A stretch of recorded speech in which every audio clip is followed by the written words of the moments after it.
ngayon. Ang pamilya po namin ay taga-Bohol po talaga.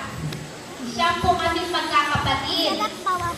Ang pangalan po ng name ko kung kilala niyo po ang aking tatay ay si Mang Udo. At si mama ko naman po ay si Ason. Ayaw mo yung giveaway? So, sobrang Bigay mo na lang sa kanila. Kawawa naman eh. galing po kami ng Bohol. Napadpad po kami ng Sambales.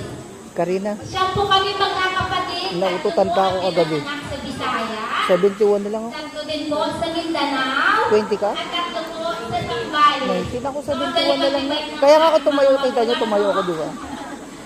Tatlo po ang ano. Ngayon, Sayang, no? sa sobrang kahirapan ng buhay, Hindi na bali, may jug ka na eh. nag-decide May po job ka na. ang mga magulang ko na pumunta sa Sambales. Lapit na. Kasi po, kung sino po yung mga taga-Bohol dito po, alam mo ba nakarinig po kayo sa kwento ko? Ano po ito? Sa kwento ng mga.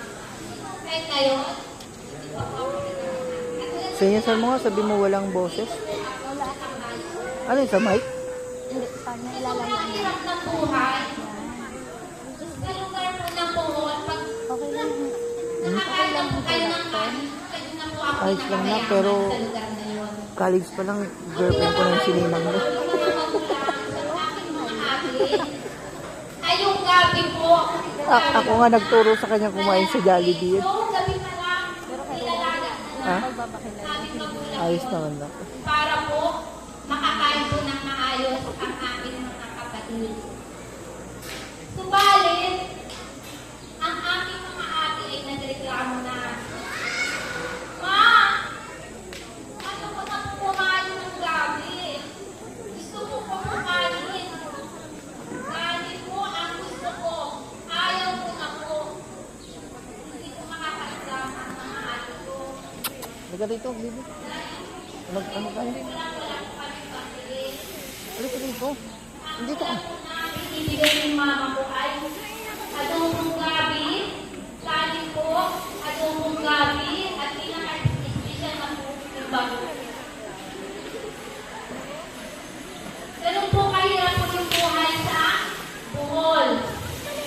Kaya, nag-decide po yung pamilya ko na lumipat ng Mindanao. At para maranasan at para nakita kung ano ba talaga kung sakaling pumunta kami doon sa lugar na yun, magbabago ba ang buhay namin? Makakain na ba kami ng bigas? Sa inyo, saan mo na rin yung boses, yung mic niya? At sa mga palad, ganun pa rin kahirap ang buhay. No? Ngayon, sabi ni mama ko, ano na ang gagawin natin? Mamamatay na itong mga anak natin dahil sa sobrang gutom. Ninenervous yata yung ninang mo. Ako na lang yata magsalita. Tulong ang mama ko dito sa Sambales. Makapal ang mamukha ko eh. Sa Sambales, yung ate niya, si Mama Sally, humingi siya ng tulong. Pero sa katamaang palad, wala pong pamasahe. Yun, makakasabay po ba ng pamasahe? At yun na nga po tayo maapilitan ng tatay ko. Inunsyaba yung sinupa niya yung driver ng barko. Ngunito ang aso ko na. Makita nagsasalita yung Ang pa. hirap, pero naranasan ng mga magulang ko, pero hindi sila sumuko. Ngayon, sinupa niya at yun na nga po, nakawak driver ng barko. Ang ina yung aso. Pinasakay po sila lahat. Halika rito. Libre. Libre pagkain, libre pamasahe, at nakakain ng maayos ang mga ate at kuya ko. Nakarating po sila sa Maynila, sinundo sila yung kapatid niya sa Maynila. At dito na po, nakarating po sa Sambales. Akala ng magulang ko, tapos na ang paghihirap namin. Yun naman po ay hindi pa wala. At kasabing po ang kuya ko sa kidney. Puro sa kakakain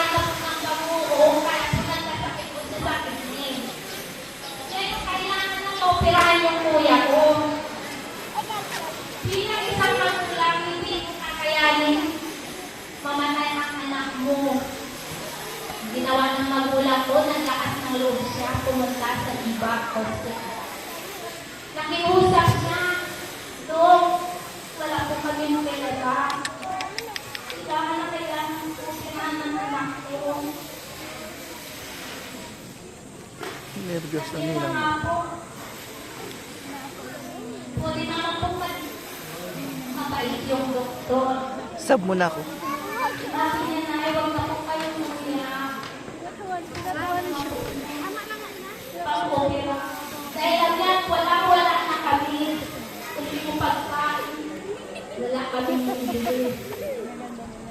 Ang masama pa noon, pag alam nilang mahirap ka, hindi ka nila papansinin. Pag di ka nila mapakinabangan, di ba hindi ka nila information. Kaya po ang inakaralan kung ang ginawa ng magulang ko, ginawa niya yung inspirasyon ang pagkakirapan namin. Huwag ka. Paparang mapanood ng mga kapatid niya. Ngayon, mga ate ko at mga kuya ko gusto nila mag-aral sa high school. Ang araw na yun, mga panahon na yun, wala pang scholar. Sariling sikap, sariling pera. Dahil marami kami, tinutukan ng mga magulang kung paaralin ang mga ate ko sa bayan. Miyerkules pala, umuwi na sila. Ngayon ang tanong si mama ko, bakit kayo umuwi? Ang sabi ko sa mga ate ko, Ma, ayaw na namin mag-aral. Ayaw na namin maging camping. Anong camping? Lagi na lang, araw-araw na lang, Ma, ang ulam namin. Ma, hindi na po namin kaya. Gusto po namin mag-aral, pero hindi na namin din po natin kaya. Sabi ng ate ko, paaranin ko na lang mga kapatid ko. Ayaw ko na pong karanasan yung mga ganitong bagay. Pag-aaralin ko sila, sakain sila 3 beses isang araw. Ayaw ko na po ito yung ganito, Ma. Sabi naman ng mga silang magulang, awang-awain niya sa kanya. Kasi siya na kayo, anak, wala pa akong naipaaral. Alam niyo naman ang buhay natin. Napakaswerte ng mga bata ngayon dahil ang daming scholarship.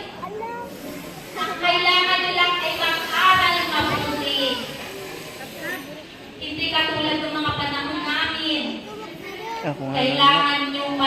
Kailangan pa namin Exam na, promissory note. magtrabaho, Ano mo maging working kay ninang mo? student. Meron pa akong Pero ginawang kayo kalokohan. ngayon, ultimo Ayaw ko pagkain, pag-examin, di ba? andyan Alam mo na yung promissory ang note? hindi na kayo Dinoktor ko yun. magtutulong. Kaya tawag sa akin ng mga Hindi kaklase ko, katulad boy, ng doktor eh. unang panahon. Nagaya ko pero mga registeran namin. Napakaswerte niyo. At ito na nga. Ngayon, mag-aaral ka na lang, no? Ako nang mag-aral, nakulong na po, never ako pinabayaan ng pamilya ko. Lahat ng pangangailangan ko binigay nila, mag-aral lang ako. At yun na nga, sa kasamaang palad, hindi ko natupad ang gusto niya, magulang ko na maging isang guro sa mga oras na yon. Umuwi ako, Ma, sorry, hindi ko po na tupad yung pangarap ko para sa akin. And then, nagkasakit ang tatay ko. Ako ang nag-alaga sa kanya. Sabi niya, Nan, bakit ikaw ang nag-aalaga sa akin? Dapat yung mga kuya mo. Ha? Ako po yun nandito. Gusto yun na alagaan ka, may mga trabaho sila. Nan, salamat. Napakabait mong bata. Napakabait mong anak. Ha? Naging mabait ako dahil mabait po kayo. Kaya na po ako babawi sa lahat ng hirap na dinanas ko sa aming magkakapatid. Salamat, Lord. Ilang araw na Alam mo kasi kaya ganyan si pumanaw na siya. gusto niya ibuhos yung express ng nararamdaman. Nararamdaman niya yung tuwa at saka yung emotion ng gusto niyang magpasalamat sa magulang na hindi niya na masabi tsaka yung hindi yung galit. Kasi yan yung kaya ganyan. Ha? Dito na siya sa bahay magpagaling, mag-repetition. Ngayon, ang pili ng doktor, kailangan hindi siya, kailangan nakatutok yung electric fan sa kanya, dalawa. Pag yun nawala, natatapos na yung buhay niya. Sa kasamaang palad ng drown out. Sabi na, kailangan. Sabi ko, Ma, kaya ko, mabay-bayan po kita, huwag ka pong mag-alala. Hanggang kaya kong gagawin ko po. At yun ang pinaypayan siya. Hanggang magkaroon ng kuryente, pero hanggang nawala pa. Sabi ko, Ma, kaya ko po ito.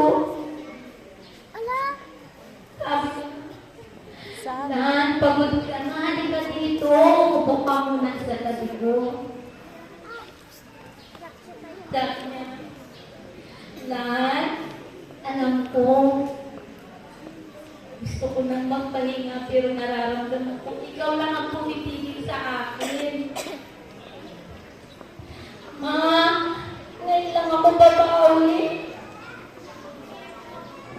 Sa pag-aalaga at pagbabaybayin mo, babaybayan kinabarang, panuntungan lang yung buhay mo. Ngayon mo po kami babawi. Ngayon lang po tayo, kami mga anak mo. Ngayon lang po kami babawi sa sobrang hirap na dinanas niyo sa aming mga kapatid. Andiyan na yung time na wala po tayo mga anak. Never po kayong sumuko. Kaya sa mga tumananas na hirap ngayon, Inamit siya itatagal dapat ang so po kayong sumuko. Meron pa 15 minutes. Lahat po may katapusan. Gawin yung inspirasyon ng pamilya namin dahil galing kami sa hirap.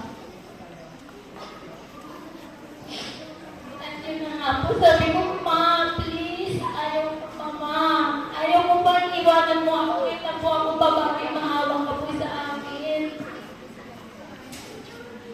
Sabi naman ni Ma, kung mahal mo ako lang, pagpahingayin mo na ako, hindi ko na kaya. Sabi ko naman, Ma, mahal kita. Pero hindi ko kaya mawala. Ma, Anong handa niyo, sir? Ma, Ngayon. sorry. Hindi ko po na tupad yung pangarap niyo na makapunta dito sa entablado nito upang nagbigay ng mga inspirasyon sa mga bata. Kasi sumpok sa buwan na yun. Sabi niya naman, Lan, timalang kita, kaya mo. Matapang ka, anak.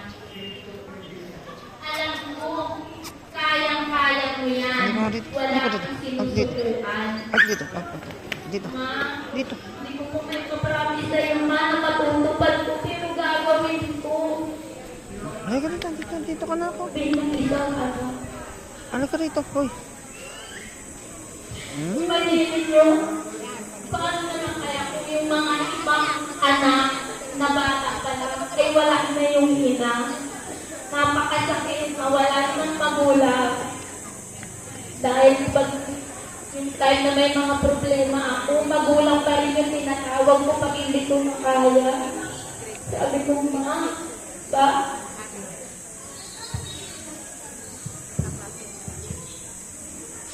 Ma, ba? Nandito na po Isa sa mga anak niyo ay makatutong nindong sa entabladong ito. Napakabait niyong magulang, hindi po kayo nagkulang sa amin. Sinuruan niyo kaming maging mabuting anak, marespeto, at higit sa lahat, maawain na tinuruan mo sa amin. Ha? Pa? Ay, isang anak niyo na nagbibigay inspirasyon sa mga pagsisipag na gusto ngayon. Kaya kayo mga anak, mahalin niyo ang inyong mga magulang. Dahil pag sila nawala, hindi nyo naman ibabalik ang oras Ha? at pagmamahal na dapat Siya pala yung sinasabi. kanila habang buhay pa. Mga magulang, ibigay po natin ang pagmamahal sa ating mga anak. Opo. Turuan po natin sila maging marespeto.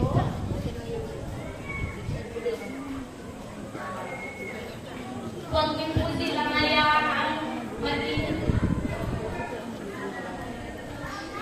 anong bata. Ba't yata Kailangan katabi si ano? ang mga bata, mga magulang, lagi niyo po dapat sila ina-appreciate. Kahit maliit man o malaki yung nagawa nila sa buhay, lagi niyo po sila i-appreciate kasi sila po sila ginaganahan mag-aral. Huwag niyo po silang lagi niyo po silang pagsasabihan, pangaralan upang lumaki silang mabuting bata. Katulad ng pagpapalaki ng aming magulang sa amin, naging mabuting anak kami. Sana ganun po nagpapasalamat din po ako sa mga dati kong nakasama dito sa paaralang ito at lalo na si Sir Danilo Dahil. Isa po siya sa naging ng puro ko na nagbigay ng inspirasyon na ipagpatuloy kung ano man ang narating ko ngayon. Sa mga umalis na mga guro, Madam Daisy, Madam Donna, Madam Becky, Madam Gold, Madam Leona, Madam Gretch, Madam Mau, at Madam Edwin. Isa po sila sa palaging nagsasabi sa akin, kaya mo yan, Madam, kaya mo. Hindi po madaling mag-apply sa DepEd. Taong 2019, sumubok akong mag-exam. Wala may alam. Sinigreto ko lang kasi suntok sa buwan nga. On curriculum na, ito yung curriculum. At yun na nga po, lumabas ang result ng December. Kasama po ako sa nakapasa na walang may alam po. Sinigreto ko lang po lahat yan. At salamat sa Panginoon at binigyan niya ako ng pagkakataon na muling makapagturo. At hindi lahat nagtatapos doon. Napakaraming hirap. Rejection.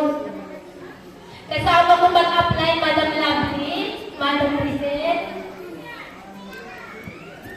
Sa tuwing nagpaparang kami para kami sumasali sa Starstruck.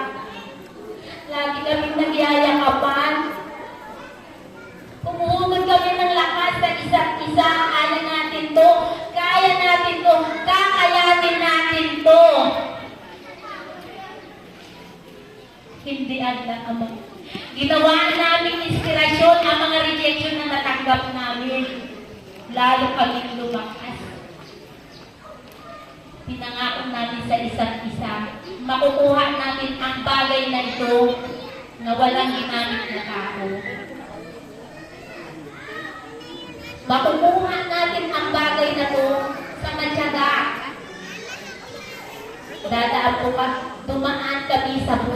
karayom para makuha kung ano man kami ngayon. Unang tinawagan si Madam Lovely. Siya po ang unang natawagan sa aming tatlo. At napakasaya namin dahil ang hiniling namin na sana matawagan kami. At sumunod naman, ilang buwan lang ang binilang namin. Hindi po namin inaasahan. Natawagan din po kami ni Madam Lisette. Sobrang thank you namin kasi sobrang dami nang nag-a-apply. Hindi namin alam kung matatanggap kami. O hindi. Kasi sunod na tayo, handa mo yung panyo mo. Kaya sobrang tuwa namin na isa kami sa natawagan. Di ba nga ako makapaniwala eh. Susunod ako naman magsasabi. Sabi ko, totoo ba no? Ganyan namin may 133.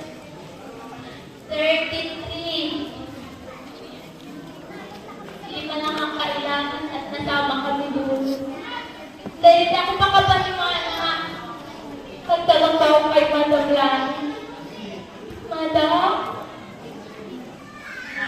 Totoo po ba ito, Madam? Ako, ay, isip ko ba ito, Madam? Ay, oo, Madam Lani, sayo yan. Deserve mo yan. Madam Lani, salamat po. Dahil nagkatiwalaan mo kami. Isa po kami sa mga nasusunod. Lahat ng hirap, pagod ay napalitan ng saya.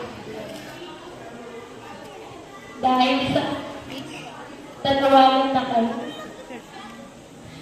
Nasuntok sa buwan na yung akala ko hindi na mangyayari. Halos sumulog na ako. Ayaw mo na. Nag-pray lang talaga ako. Sabi ni Madam Dimay, Madam Lani, mag-pray ka lang. Sabi ko naman, Madam, kahit wala akong hiling. Nag-pray po naman ako. Madam Dimay, salamat po. Sa mga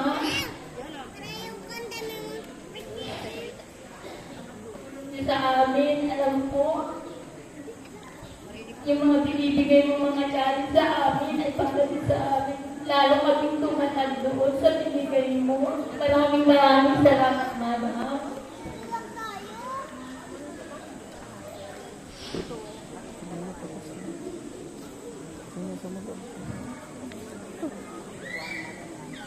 Ang tema natin ngayon sa pagtatapos ay henerasyon sa pagkakaisa, kaabal sa bagong Pilipinas. Kayong mga magsisipagtapos ngayon, kayo ang pag-asa ng bayan. Kayo ang kinabukasan ng Pilipinas. Ang inyong mga idea, lakas at determinasyon ang magbibigay daan sa mga pagbabago at pag-unlad na nais natin makita sa ating bansa.